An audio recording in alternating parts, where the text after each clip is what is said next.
September is National Children's Good Manners Month, and August is a good time for parents to reinforce the necessary social skills that lead to success not only at school but throughout life. Christine Chen is the president of Global Professional Protocol. She's here with us today to talk about this important topic. Good to see you, Christine. Hi, Melanie. Good to see you. Cannot believe we're talking back to school, huh? I know. Just a few weeks. It sure did.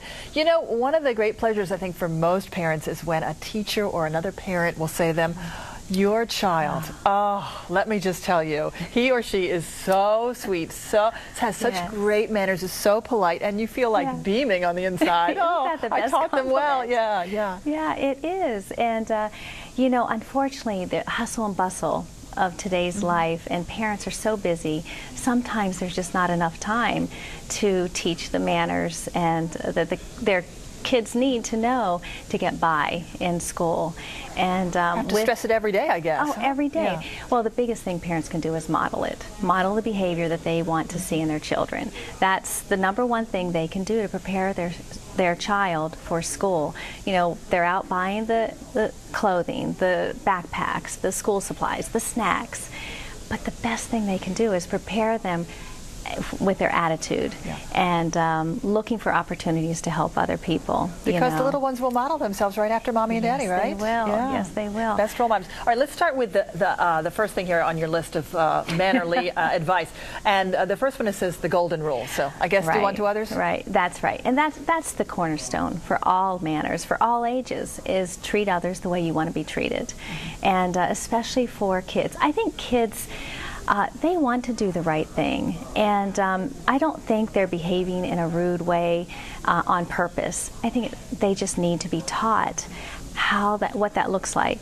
And I find even when I teach little kids that when you teach them what to do, oh, they're excited. And the next week when I go back, oh, Mrs. Chen, guess what I did? Because they like that. And even teens, they do, because they're just not aware of what that looks like. So, you know, the golden rule, treating others the way you want to be treated. And everybody wants to be treated well. That's right. All right. And then the 3 R's.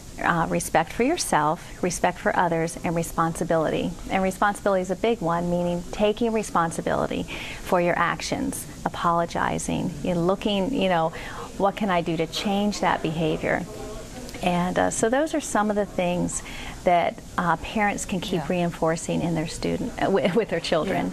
Making an apology is a big thing, and some people, even adults, haven't mastered that one yet, have they? I know. It starts, I guess, with teaching your children how to say I'm sorry, and that it's okay to do that. And how do you do that? How do you teach your kids? Well, I think just role modeling it, again, goes back to role modeling. Because I think it's really powerful even when a parent apologizes to their child, because even parents make mistakes sometimes, and to say, I'm really sorry, I shouldn't have said that, or I shouldn't have done that, will you forgive me?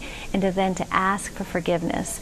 And we've all seen those sorries that don't really seem heartfelt, sincere, heartfelt, and but role modeling that with your children as well, and then talking about when things happen at school, talking with your child. Okay, well, let's talk about their side of it. Look at how they felt when this happened, because we all feel like we're right, and they need to apologize to us. But most of the times things are 2 ways. Yeah, absolutely. Yeah. On the first day of school, and really with any new situation, you're always meeting new people, or you're going to introduce somebody that you know to somebody else. So making those introductions is another critical area, really, for top manners. Absolutely. And what parents can do is role play this. Because today, we've talked about this before, kids are so used to their cell phones and texting and not making eye contact and things like that. But role modeling at home, let's role play meeting your teacher, and the parent can be the teacher, the child can be the student, and even with teens, not just young children, and work on saying hello with the person's name, not just hi or nothing at all. I teach the 10-foot rule. If you're within 10 feet of another person, you should at least say hi. Even if you don't know their name, say hi. If you do know the name, always use the name.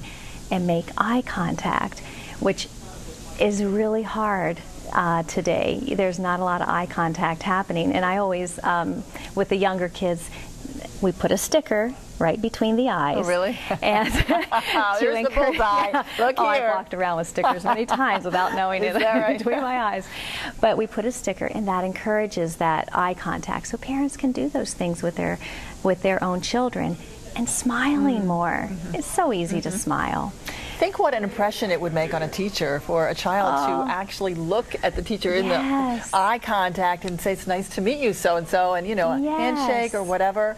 Keeping that eye contact for a little bit longer than maybe just a second. And I think it would really go a long way. It does, and it builds confidence. And when there's confidence, there's success. And I think, you know, we've all heard the bullying that's been going on across our country. I just read that 160,000 students stay home every day because of fear of being bullied. So you know, when kids know the right thing to do, and when the parents are encouraging that, reinforcing that at home, it builds confidence.